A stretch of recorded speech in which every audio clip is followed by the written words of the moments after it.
on Lundy Island you can rent out a number of properties, like this one which I'm renting out, which is Old Light Cottage. And so perhaps it'd be nice to have a look around and see what these other properties are. As we have seen, the Old Light Cottage, which used to be the pigsty and the storehouse of the lighthouse keepers, sits in the compound of the Old Light.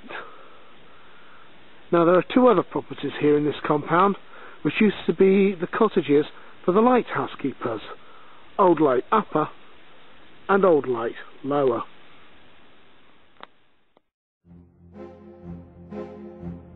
Related to the Old Light is Stonycroft, which was used by the inspectors when they came to look at the Old Light during its time of operation. This is the castle complex. Now that property there is Castle Cottage, and it used to be where the cable came from the mainland for the telegraph. It was bolted on to the main part of the castle, which was built during the Civil War period.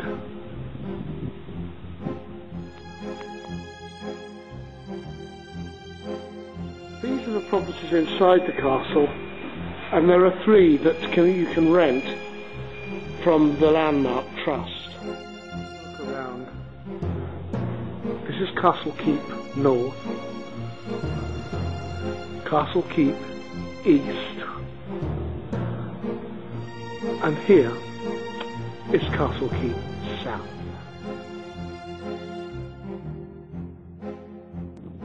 This property is called Handler's and was once a fisherman's cottage. This is Milcombe House, built in the plain classical style in 1835 for the Heaven family. Milcombe House looks down on a wooded valley and out to sea, possibly the most elegant building on the island. It was built of stuccoed granite and may well have been designed by the Bristol architect Edwin Honeychurch. The roof also has a sloping inwards so it could collect rainwater. Today this property sleeps 12 people.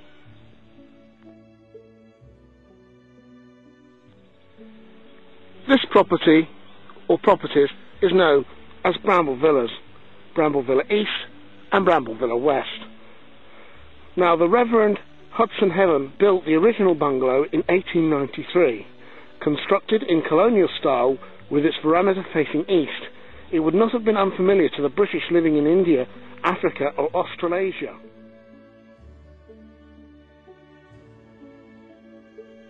This is Big St John's and Little St John's to the right. This was originally a farm building used at various times as a stable, a hen house, cow shed, a piggery and a hay store. It was first converted into two cottages in 1964 and then brought up to the standards of the Landmark Trust.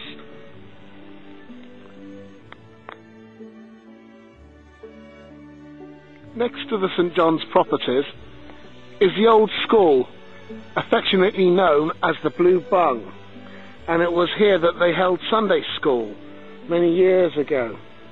And it's said that Martin Coles Harmon once fired a school teacher who was paying income tax to the mainland because he wanted Lundy to be independent, and a teacher paying income tax to the mainland would set a very dangerous precedent indeed.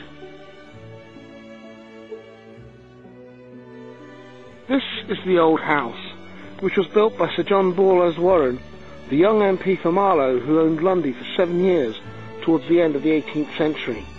Charles Kingsley stayed in the house in 1849 when he gathered material for his description of the island in Westward Ho. Today it is now split into two properties, Old House South and Old House North.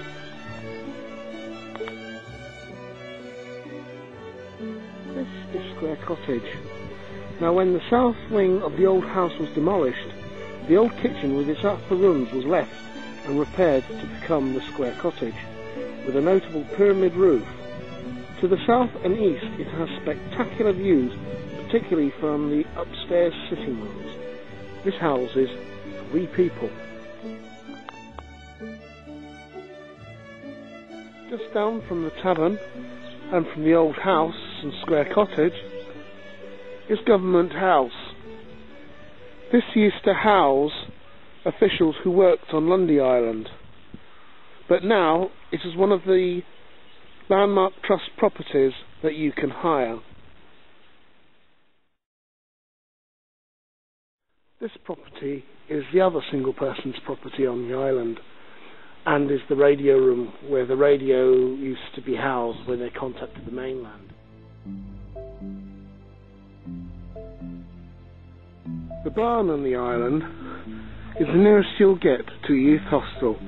You have to rent the bedding separately.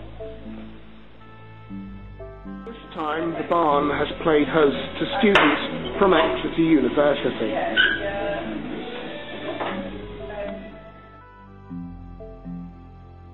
Behind the staff quarters is the quarters that you can book from Landmark Trust. It holds 5 people, and it used to be the quarters for those who were doing building work on the island. This is Admiralty Lookout, the old signalling station. It also has another name that people call it locally, and that's Tibbets, because it's on the second highest hill on Lundy Island, Tibbets Hill.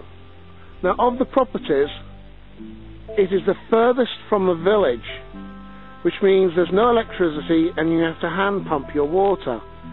But they say on a clear night you can see 14 lighthouses from Admiralty Lookout. Of course, for the real hardy souls, there's also camping, which is in this field near the village set aside. If you want to find out more about staying on Lundy Island, then visit their website on www.lundyisland.co.uk. Lundy Island is owned by the National Trust and run by the Landmark